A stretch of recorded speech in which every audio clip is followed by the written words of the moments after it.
रोको तो अभी नहीं।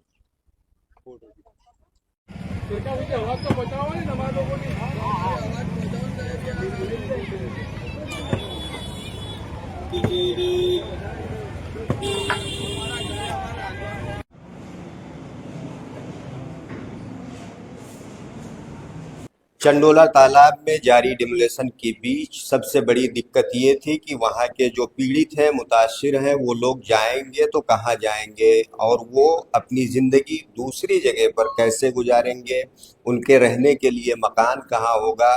इन तमाम सवालों के बीच में एक बड़ा सवाल ये था कि वहाँ पर जो 20,000 लोग थे, उनके जो बच्चे हैं, उनके शिक्षा का क्या होगा। ऐसे में शाहीन फाउंडेशन जो शिक्षा के क्षेत्र में नायाब काम कर रहा है, वो कदम बढ़ाया और चंदोला तालाब के जो मुतासरीन हैं, उनके बच्चों को फ्री में तालीम देने की पहल की है। हमारे साथ में शाहीन फाउंडेशन के फाउंडर हैं हमीद मेमर साहब, उन्हीं से बातचीत करते हैं। हमीद साहब, इसके पीछे का मकसद क्या रहा? क्योंकि देखा जाए कि अचानक से बुलडोजर आए और बच्चों की जो पढ़ाई थी वो बीच में ही छूट गई होगी। जी। जब भी हमारे यहाँ कोई भी डिजास्टर आता है तो सरकार भले अपना काम करे, लेकिन उस डिजास्टर में बहुत सारे ऐसे बच्चों की पढ़ाई छूट जाती है। जैसे भूकंप हुआ था, रायोट्स हुए थे, और उसके अलावा कोरोना के वक्त भी तो काफ़ी सारे बच्चों की पढ़ाई को इफ़ेक्ट हुआ था। साइन फाउंडेशन पिछले 24 सालों से एजुकेशन के काम में है और ये ज़रूरतमंद बच्चों की मदद करता है, उसको पढ़ाता है। तो हम लोगों ने ये सोचा कि इन बच्चों की पढ़ाई तो ना बिगड़े, तो हम लोगों ने एक इनिशिएटिव लिया है कि हम लोग 8 धोरण से 12 धोरण तक के गुजराती मीडियम के जितने भी बच्चे हैं उनको हम लोग मुफ्त में शिक्षा देंगे, उनको पढ़ाएंगे। कैसा रुझान है? क्योंकि देखा जाए वहाँ मकान के लिए भी लोग मकान देने के लिए सरकार तैयार है, लेकिन फॉर्म भरने का रुझान नहीं है। तो यहाँ पे बच्चों की शिक्षा की बात है, वहाँ के वालिदैन में कैसा रुझान है इसको लेकर? अभी आज मेरे पास, जब मैंने अनाउंस किया है तो मेरे पास आज तीनों मेरी ब्रांच है, वहाँ पे दो दो इंक्वायरी आई है, तो तकरीबन 6 बच्चे की तो इंक्वायरी आई है। और इंशाल्लाह ये जो मकान के काम जो चल रहे हैं और लोग अपनी जगह पे सेट हो जाएंगे, उसके बाद इंशाल्लाह 9 तारीख को, 9 जून को जब स्कूल खुल रही है, तब तक में इंशाल्लाह हमें वो जितने भी बच्चे हैं उनके एडमिशन हमें मिल जाएंगे। अच्छा, ये भी सुनने को मिला है कि यहाँ के जो पीड़ित थे वो अलग-अलग अहमदाबाद के अलग-अलग हिस्सों में गए हैं, तो उनके लिए कैसा फायदा हो सकता है? जैसे दानी निमड़ा है, वटवा है, जूहापुरा है, कहाँ-कहाँ चलता देखिए, हमारा जो ब्रांच है वो बैरल मार्केट, वटवा, दाढ़ी लिमड़ा, 3 जगह तो फिजिकल एजुकेशन चल रहा है। और अहमदाबाद में हमारे पास जो कंप्यूटर क्लास के जो यूनिट्स हैं जितने भी, वहाँ पे हम लोग ऑनलाइन एजुकेशन दे सकते हैं, ताकि वो अहमदाबाद के मुख्तलिफ इलाकों में जहाँ जहाँ गए वहाँ भी इंशाल्लाह उनको तालीम मिल जाएगी। तो इंशाल्लाह, और जो बच्चे अलग अलग स्कूलों में गए हैं या जो आज के बाद जो जो स्कूल में एडमिशन कराएंगे, वहाँ के ऑनर्स जो उनको भी हम रिक्वेस्ट करेंगे कि ये हालात के मारे हुए हैं, आप उनके लिए कुछ हो सकता है तो रियायत कर दीजिए, बाकी जो भी होगा इंशाल्लाह देख लेंगे। कुछ सर्वे वगैरह आप लोगों ने किया हो कि कितने बच्चों की पढ़ाई इससे प्रभावित हुई? अभी हम लोगों के पास पूरे पक्का फिगर तो नहीं पहुंचा, लेकिन इंशाल्लाह 500 से 1000 बच्चों को हम लोगों को पढ़ाना पड़ेगा और उस पर मेहनत करनी पड़ेगी, क्योंकि उनकी पढ़ाई इफेक्ट हो रही है इतने बच्चों की, तो अच्छा, जो धोरण 8 से 12 के हैं। ऐसे बच्चे जब एक मकान होता है, आशियाना वो छिन जाता है, तो कितना प्रभावित होते हैं? ज़हनी एतबार से भी बहुत ज़्यादा डिस्टर्ब होते होंगे। जी। आज जो सुबह मेरे यहाँ एक बेटी एडमिशन के लिए आई थी, तो उसको मैंने कहा कि आप नए मकान में सेट हो गए हो, तो उसकी आंख में पानी था। अब हम समझ सकते हैं कि क्या दिक्कतें आ रही है।